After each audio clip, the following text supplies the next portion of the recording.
next lecture, and that will be delivered by Dr. Biswajith, and the topic will be ASD Closure, Challenges, Technical Considerations, Immediate and Long-Term Complications. Dr. Biswajith, please. Good afternoon, respected chairpersons and my colleagues and friends. Let me thank at the outset the organizers for inviting me all the way from Calcutta to talk on this ASD closure, all about ASD basically. This topic is so huge and time is so short, but you have to speak all about ASD. And we'll try to cover. So what are the keys to success when you are deciding that you are going to close an ASD? First of all, is the defect suitable for transcatheter closure? Criteria are, it should be a second-arm ASD. All the rims except the aortic rim should be at least 5 millimeters, and dimensions of the total septal length should not be smaller than the LA disc of chosen size. So echo assessment is the primary, very important step. And as we know, this is a very famous picture by Dr. Srivastava, and this gives you all the idea about which rim is actually involved in which structure. So pre-procedure transthoracic echo, it should demonstrate the type of ASD, the pulmonary veins, the right ventricular pressure, that there is any pulmonary hypertension, mitral valve regurgitation, measurements of the ASD, and in conjunction with the associated rims, how many number of ASD, whether it is a fenestrated ASD or not, size of ASD, total septal length is very important because the LA disc should not exceed the total septal length. And there are 3 standardized views on transesophageal echo, where basically 3 views, but you can always give a sweep and check all the views to make sure that the defect is deviceable, and even after the defect is after the device is positioned, whether it is in correct position or not. So 4-chamber view, short axis view, and bicaval view. There is 3D echo assessment of atrial septal defect as well, in which people have defined the different sides of the rims. And just to give an idea, the 3D reconstruction of the right atrial view of an ASD in atrial diastole and systole, how much difference is there? So when we are doing, not routinely we are not doing a 3D echo. If we are doing on a transesophageal echo 2D, then we need to really assess and understand the ASD before deciding on the device size or the procedure per se. And what is a large ASD? There is no universal definition of what is a large ASD. It is usually age dependent. More than 25 millimeter in adults are considered as a large ASD, and more than 15 millimeters in patients less than 15 kgs, or 150% of the body weight. That is, the device size being 150% of the body weight. How do we go to choose on a device now? Balloon sizing was a very regular procedure years back, but the balloons can falsely stretch the ASD, that is, it can oversize. Stop flow technique was used in the past to understand the size of the ASD. But look at this image. This is a transesophageal echo imaging of an atrial septal defect, and immediately prior to the balloon sizing, they measured 20 millimeters, and after the balloon sizing, it measured 25 millimeters. And about 10 minutes after balloon sizing, you can see the atrial septum is really lacerated. But then this is a very very rare example of balloon sizing causing harm to the defect. But then we almost, after transesophageal echo being so good and giving so clear pictures, we almost done away with balloon sizing. And we use only balloon for when we decide to do a balloon assisted technique. The waist is usually 1 to 2 millimeter greater than the largest size measured by TE on 2D, extra 2 to 4 millimeters or so when aortic margin is absent or margins are floppy. And the left atrium must be able to accommodate the device. That's most important point. There are several techniques available. Like the standard approach is left upper pulmonary vein technique, American football technique, right upper pulmonary vein technique, left inflow left ventricle inflow, that is towards the mitral valve, and then you come and deliver the device, left atrial roof, and the balloon-assisted technique. So which are the large challenging ASDs we mean are with the ASDs with different rims, deficient rims, like deficient aortic rim, posterior rim, both aortic and posterior rim, floppy rims. A very small child with a very large defect is definitely a large challenging ASD, unusually placed ASD, multiple fenestrated ASD, and any large ASD more than 25 millimeters. If there is a deficient aortic rim, you can use a catheter or a dilated tip assisted delivery of the device. There are several modifications of the delivery sheath available, like Honsdorf sheath or Buswell sheath, which helps the device to get aligned to the septum properly. The left upper pulmonary vein technique or American football technique can be used when you have deficient aortic rims, and of course balloon assisted techniques. So this is sorry, this picture is not moving. This is a catheter assisted technique where you have a catheter in the left upper pulmonary vein, and that helps to keep the device slightly in position and prevents from slipping down to the right atrium. These are different types of sheath available with different curves. This is a Honsdorf lock sheath, which helps the device to align to the atrial septum in a correct fashion.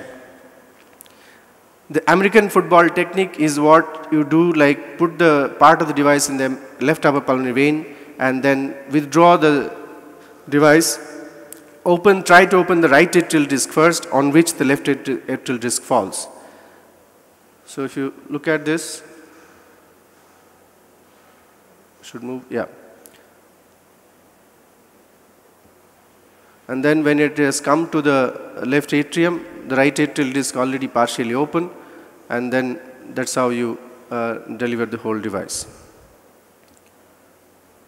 Okay, we go on to a balloon assisted technique. The balloon in the left upper pulmonary vein and device in right upper pulmonary vein.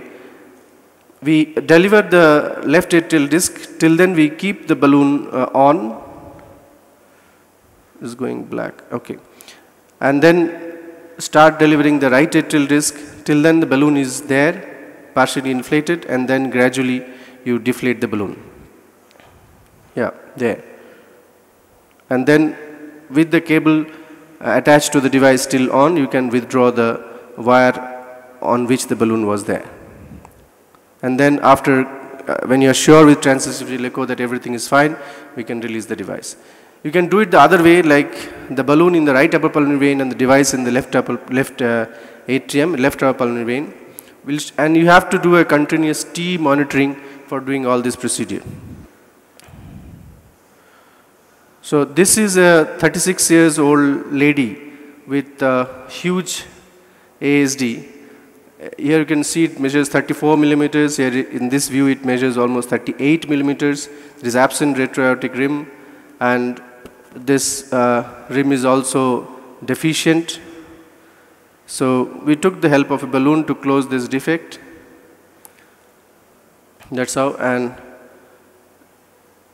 continuous T monitoring for the balloon assisted, how the balloon is going to sit on the defect and is going to support the left atrial disc of the device. This is a pretty slightly longer loop. If the device, if the balloon is slightly on the smaller side than the defect, it might fall into the right atrium as it did now, but then it will definitely give a support to the device. As you see now, when the balloon comes back,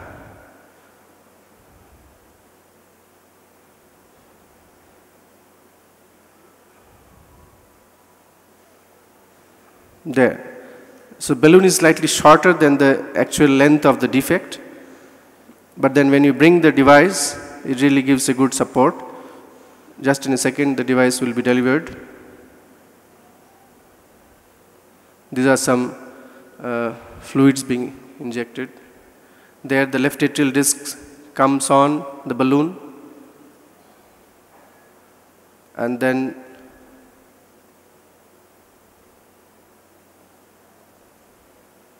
here the balloon looks like it is gradually going down in size, but actually that's not happening. It's just the angle of the depth of the transesophageal echo which is Here you can see the balloon is still on, and now the right atrial disc will open up there, and now we gradually deflate the balloon. There the balloon is getting deflated.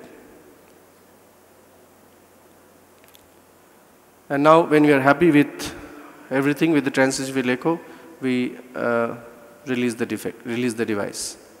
That's how, and it's a fantastic, good result. So that's how balloon definitely helps in very large ASDs with slightly deficient rims.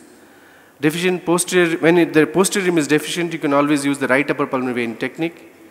This doesn't move again. Okay. Left atrial roof technique, of course, sometimes helps you. And you have, but this is slightly risky because this has reported incidences of perforation of the L appendage. So before, you should be very careful when we are using this technique. Use of straight side hole sheaths, like the regular sheath, we can just cut it with a scissor and then not forget to get rid of the sharp end, and then align, make a shape like this, which actually the purpose is to help the device align to the septum properly. So if you use a regular sheath, what happens is the device tends to prolapse, and both the discs tries to come to the right atrium. But this particular sheath helps to keep the device in such a position that it aligns correctly itself to the atrial septum. And then there are other methods, like you can add a safety wire which maintains control if even if the device moves after cable release. You can thread a 018 to 035 exchange length hydrophilic guide wire through the wires of the device, and then you can take it out even before or even after device replacement, and you can pull the wire later on. This is a new tool which has come up in the recent catheterization and cardiovascular intervention journal in 1st August 2012. They have the St. Jude SL2 sheath. Details I really couldn't gather about this, but this has come up, and looks like they have given a study in which it is very helpful for, again, alignment of the disc device to the septum.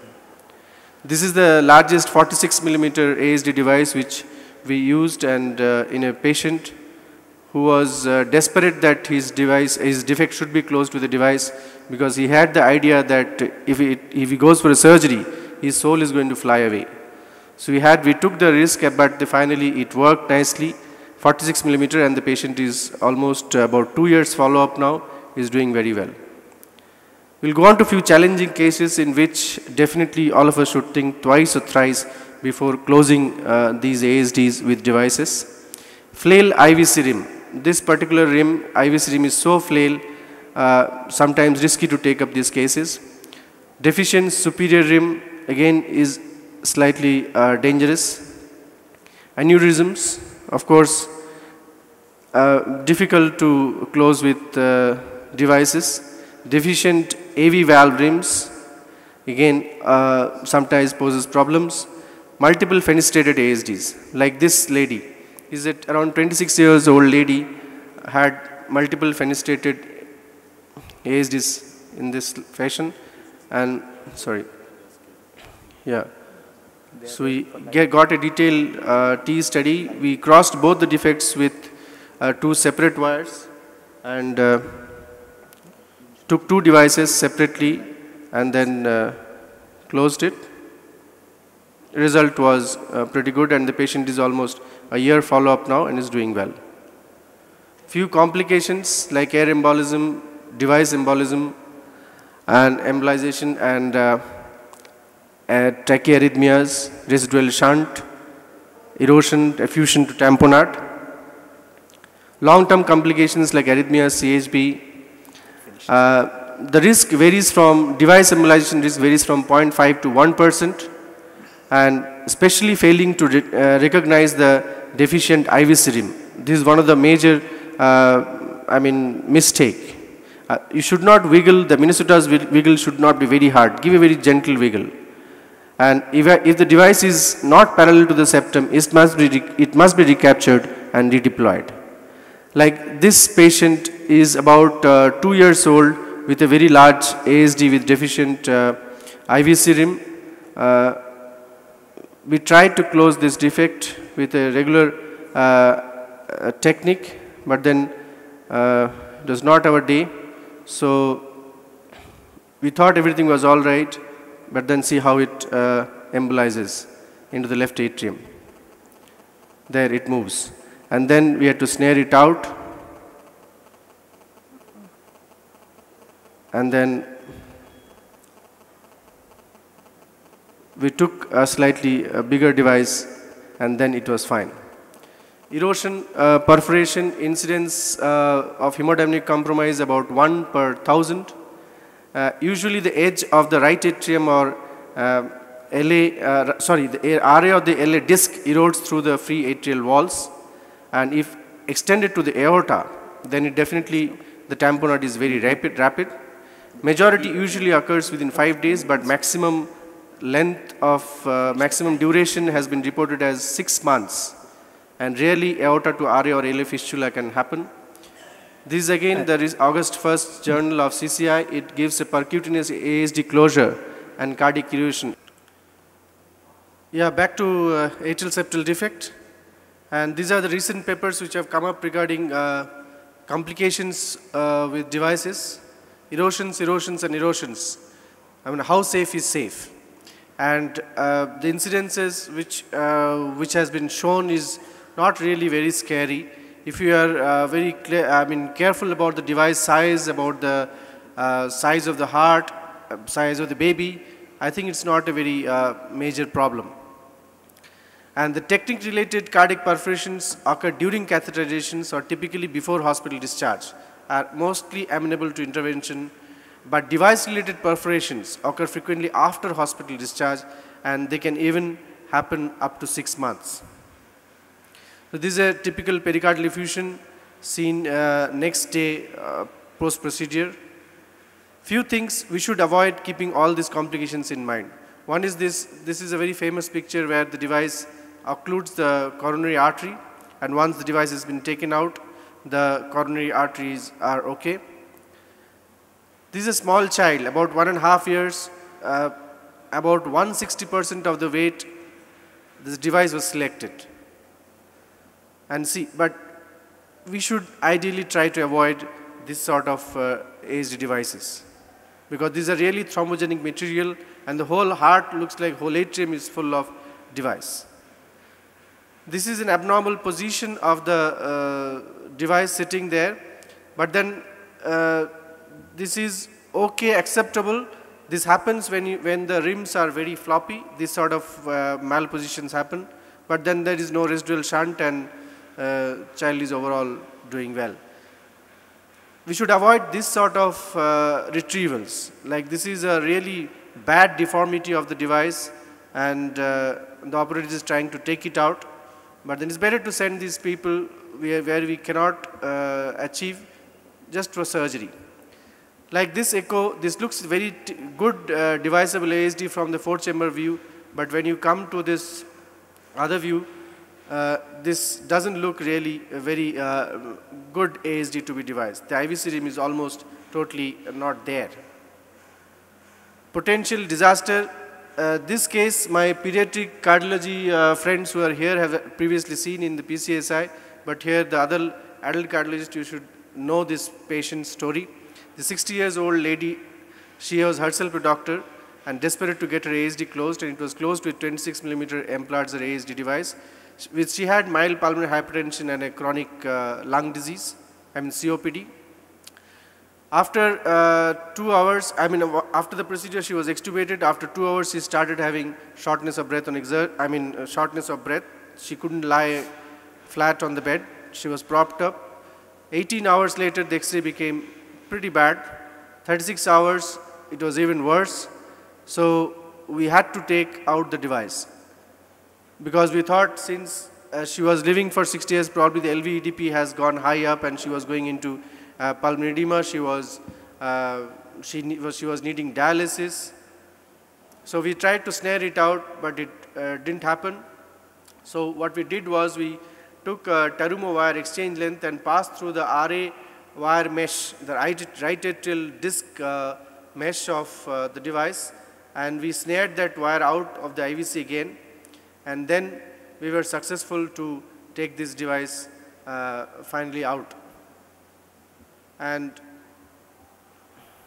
before discharge, the X-ray improved. She had tracheostomy and a lot of problems. Almost after 45 days, she got discharged, but she lived ever happily, but with her ASD. Arrhythmias can happen after ASD closure, but are very rare. And device closure of an ASD before the onset of atrial arrhythmias may protect against the subsequent development of arrhythmia, particularly in patients less than 55 years of age. Thrombus formation is again very rare. We usually give aspirin 48 hours before and give 75 to 100 units per kg of heparin, and dual antiplatelet therapy, usually if there is a big device, or just aspirin for 6 months. However, with all these complications, ASD device closure is definitely safe if there is proper selection, proper precautions. Threshold to stop should be low. No one is going to hang you if you cannot close an ASD. And always surgical backup should be there. Our data we have seen is gradually increasing, and all our devices, we all hope that it looks so nice. It almost looks like a surgical ASD closure like with a patch. But always doesn't happen, but we need to be careful, and it is a doable procedure, very safe. Thank you.